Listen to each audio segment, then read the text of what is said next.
اللهم صل على محمد وآل محمد. اللهم صل على محمد وآل محمد. بسم الله الرحمن الرحيم. يا علي يا عظيم يا غفور يا رحيم. أنت الرب العظيم الذي ليس كمثله شيء وهو السميع البصير.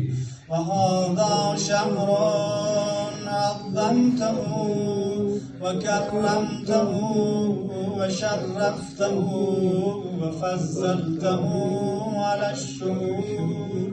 وهو شهر الذي فرضت صيامه عليه. وهو شهر رمضان الذي أنزلت فيه القرآن هدى للناس وبينات من الهدى والفرقان.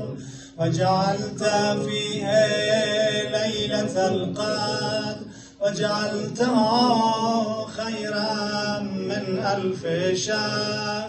فيا ذا المن ولا يمن عليك من علي بفكاك رقبتي من النار في من تمن علي وادخل الجنة برحمتك يا أرحم الراحمين. صل على محمد.